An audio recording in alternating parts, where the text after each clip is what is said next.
sometimes talk senseless, but okay. The trauma, the struggle, the pain, it's relentless. And I want to ask Mr. Backman what happened. Hello everyone, welcome back to my YouTube channel. I'm Sushmita. If you know me, you know how much I love Backman and his books. So far that I have read all his fiction books, and I have a video ranking the books as well. Please check it out. Okay. Now, I was yet to read Backman's new book. It's not actually new now, it's been a while of this book's release. But I was gifted this book, my friends, very kindly by a very dear friend at work on my birthday. But I have been saving this book to start or to read at a time that just feels right, and finally today is the day. It's a holiday and I have no work, so I decided to start this book and also film at the same time.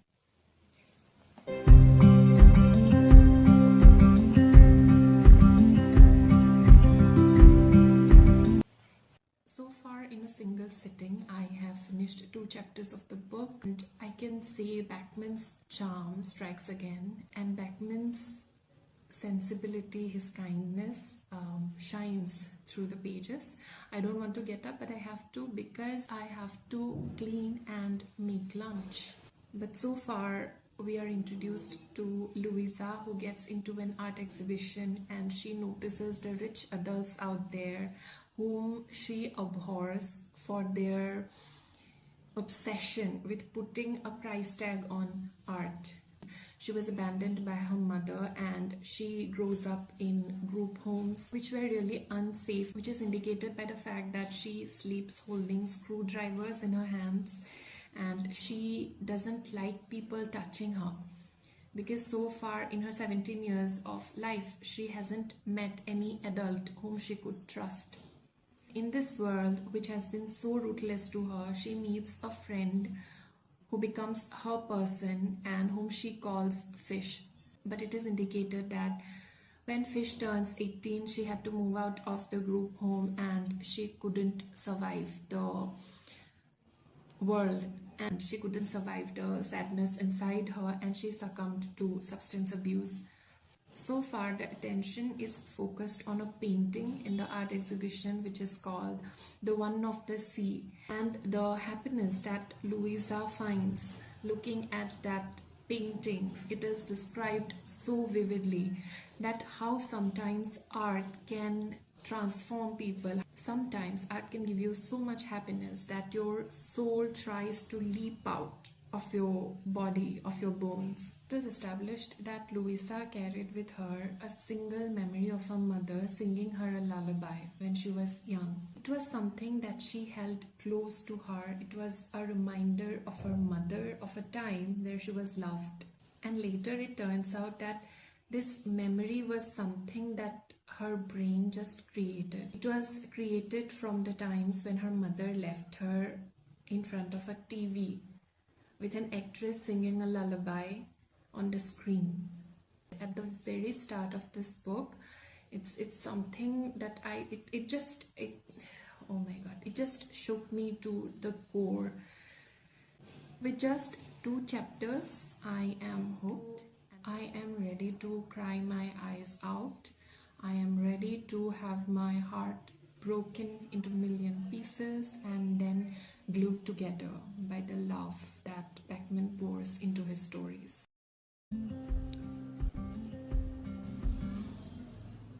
I finished reading chapter 14 just now, and oh my god, so many things have happened in the book so far.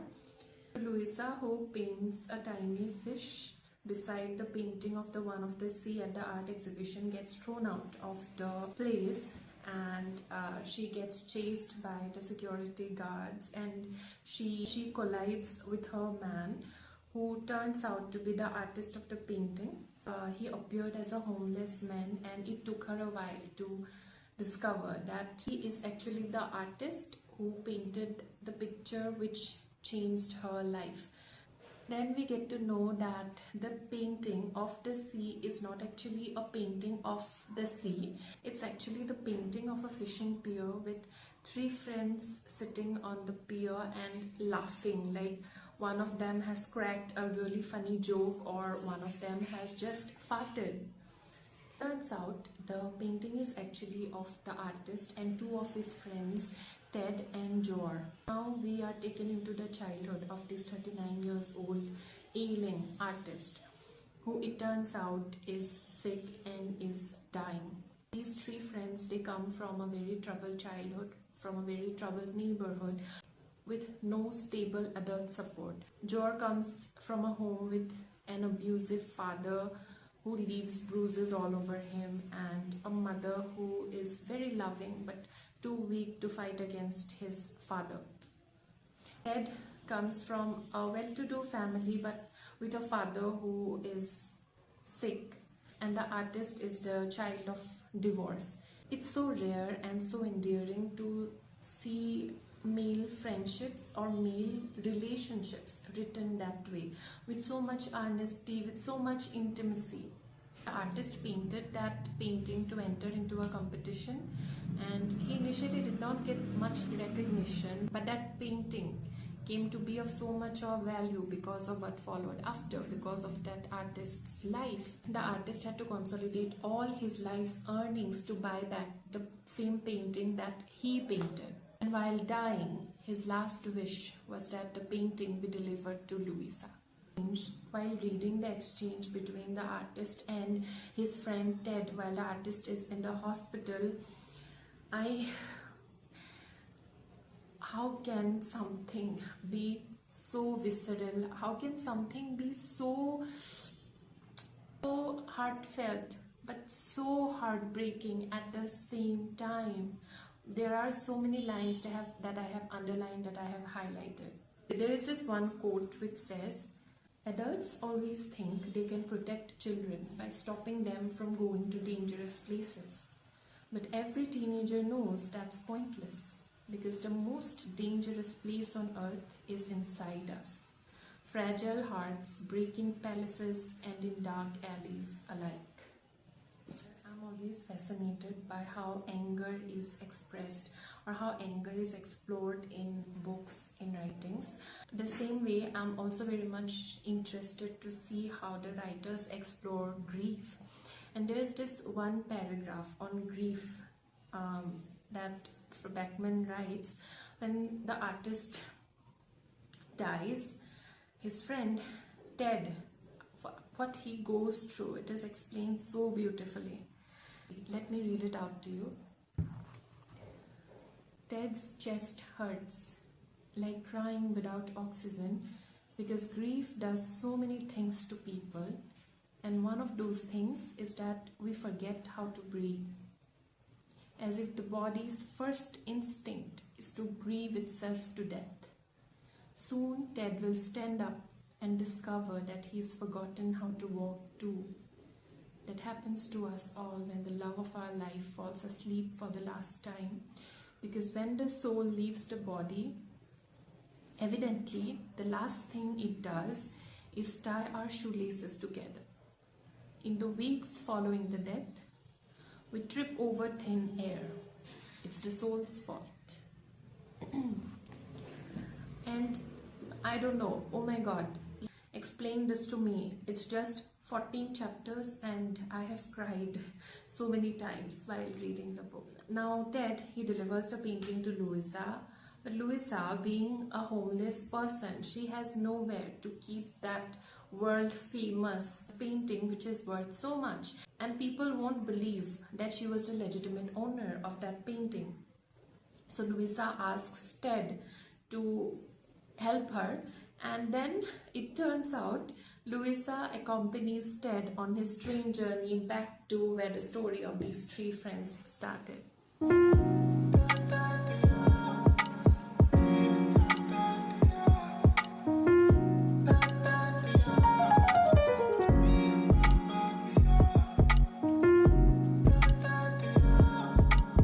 It's day 2 and I have read till chapter 19. Louisa accompanies Ted to the place where the stories of these three friends started. But it turns out that there were not just three friends, there were 4. And the three people in the painting did not include the artist. It included another friend, a girl called Ali. So the painting was of Ali, Jor, and Ted. And on the train journey, Ted recounts his childhood. He recounts the tale of his friends. There were so many moments till now which made me teary-eyed because they made me so happy because they were so heartwarming. And then there were moments which just broke my heart and made me cry. There was this one incident. Ted, he lets us know that Ali, she did not like wearing dresses, but she wanted very desperately to join the choir and perform because her mother, who was no longer alive, loved singing and she loved watching Ali sing as a child. There is Ali on stage wearing a dress, deeply uncomfortable, feeling all alone. But she notices that on the first row of the audiences are her three friends, three boys wearing oversized dresses that they borrowed from Jor's mom. It didn't matter that they got bullied terribly because of that.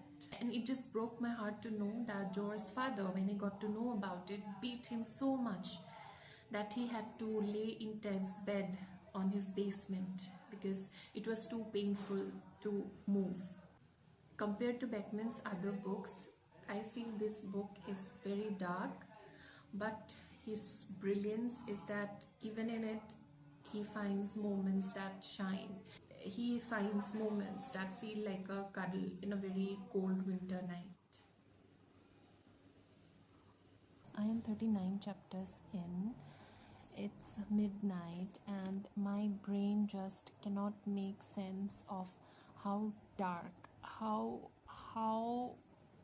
God, how dark this book is. It is so different from what Fredrick Backman normally writes. His Beartown series is something that is based on dark themes, but the books are not really dark. But in this book, the trauma, the struggle, the pain, it's relentless. And I want to ask Mr. Backman what happened. I'm not complaining. I'm not saying this book is bad. I'm just saying, I'm just having a problem being that adult who just, can't make sense of how much trauma a person can really survive.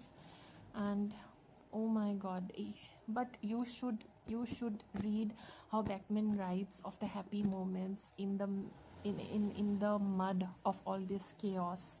Backman writes of grief, trauma, pain in a way that just crushes your heart and then just crumples it. But then he writes of joy, of laughter, of friendship, of love, which just again straightens you back up, if that makes sense. Last time I recorded, I forgot to give you a summary of what has happened so far.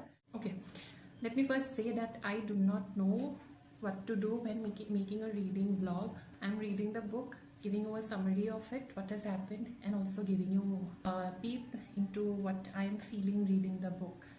So I don't know what I'm doing, to be very honest, but yeah. Now one interesting thing has happened, that Louisa, with her fear of abandonment, she decided that before she could disappoint Ted and she gets left behind, she should leave first. So she gets down at a train station while Ted is asleep. But it turns out Ted, noticing she's gone, decides to look for her at a station. And Ted gets mugged near the station and is saved by Louisa, who had to fight these grown men to save Ted. One important thing this incident highlights is how, if not properly addressed, if not properly dealt with, we carry our fears, our nature, our trauma from the childhood. The Ted who covered himself while he was being beaten by these muggers, he is the same 14 years old Ted who used to get bullied in school, who used to get beaten up by his big brother. And in all this chaos, turns out Ted and Louisa, they missed a train and all the luggage, the precious painting, Ted's suitcase, the artist's sashes, all get left behind. And now they're on a mission to retrieve those things. and this all leads to a very comical series of things which should not be very comical because these are very heartbreaking, these are dangerous events, but Backman manages to write everything in a very comical, heartwarming manner. So you end up smiling and laughing at these adorable buffoons. If you are a Backman fan, you would know of Backman's ability to show kindness to all sorts of characters. To the underdog, to the seemingly bullies, Backman with a sympathetic eye shows us the other side of the bullies. The same thing happened with, there is one sequence, there is one interaction between Ted and his big brother where his brother shares the story of Ted's parents, how their dad used to be, how their mother used to be, and that was such a beautiful bonding moment between the brothers whose relationship till then was really full of violence. The violence being inflicted by the elder brother on Ted.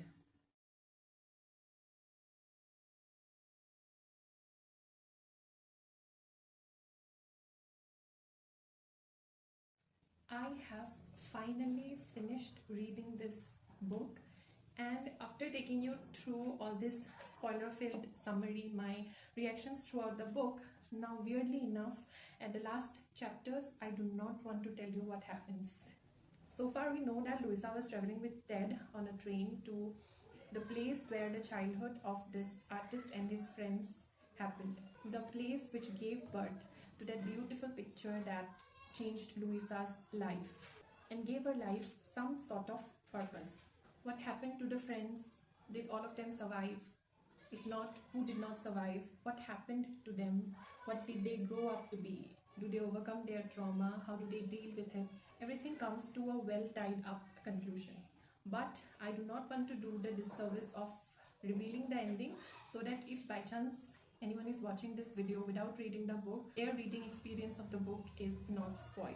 But one thing I can tell is that Fredrick Backman is the master of subverting expectations. In all of his books, we can see how he is able to build the story up to a point where we feel like we are able to predict what might have happened or what would happen, but then he suddenly decides that no, you were wrong all along. While you were looking at the apple on the tree, the fruit vendor just sold all the oranges. That sort of a thing. I sometimes talk senseless, but okay. As a Backman lover, getting to read a book written by this genuine, sensitive, kind person was such a great experience. It broke me at times. I have wept so many times while reading the book that I cannot even just explain.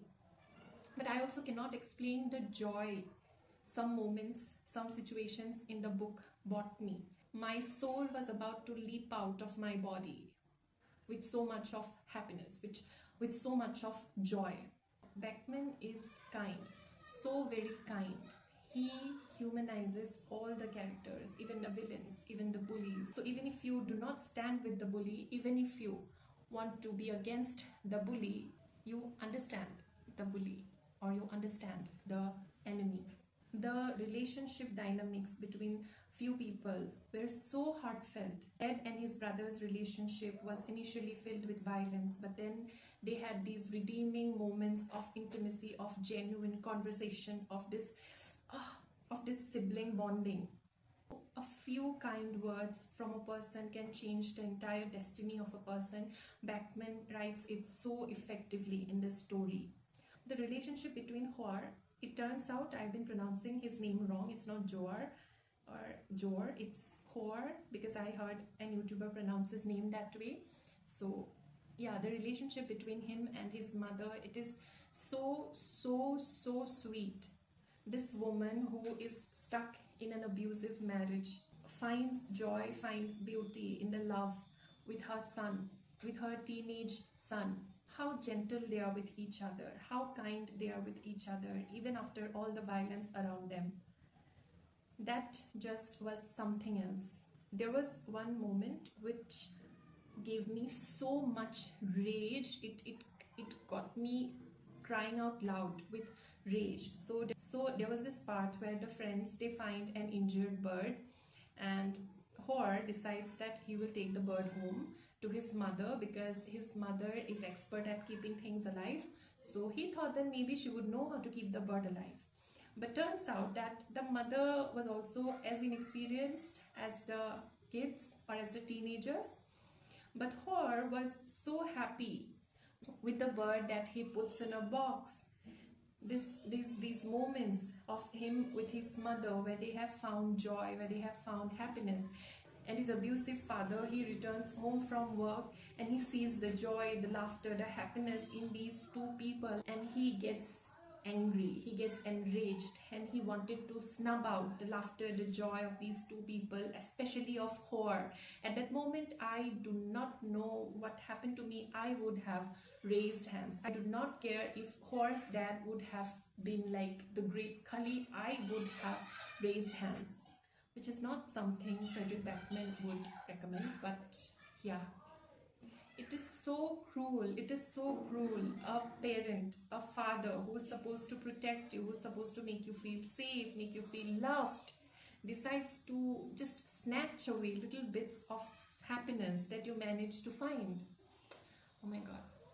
Also now I would like to defend Mr. Backman, because why not, against some comments that I have gone through in Instagram or in YouTube.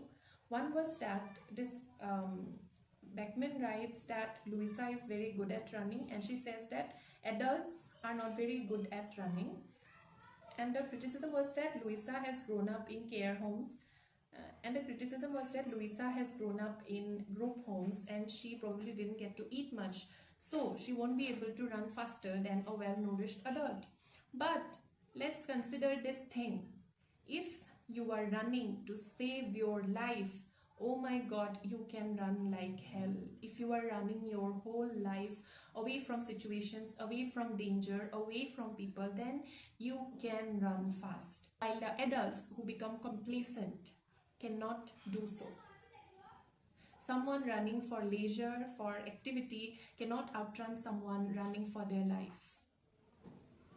That's what I believe. Also, another criticism was that the book did not feel like it was written through the eyes of a teenager, that a teenager cannot be so philosophical, a teenager cannot say very deep philosophical things, which I really do not agree with. Because when Louisa philosophizes the situation considering the death of fish, Sushmita, who was once a teenager, could relate with that, because she would talk of things, she would think of things that way. So I do not think that a teenager is not capable of deep thinking or deep philosophy. I think we give them very little credit. But in a broad sense, I agree. The book did not feel like it was written from the point of view of a teenager. It felt like it was written from the point of view of a very kind adult. The kind of adults that teenagers do not hate.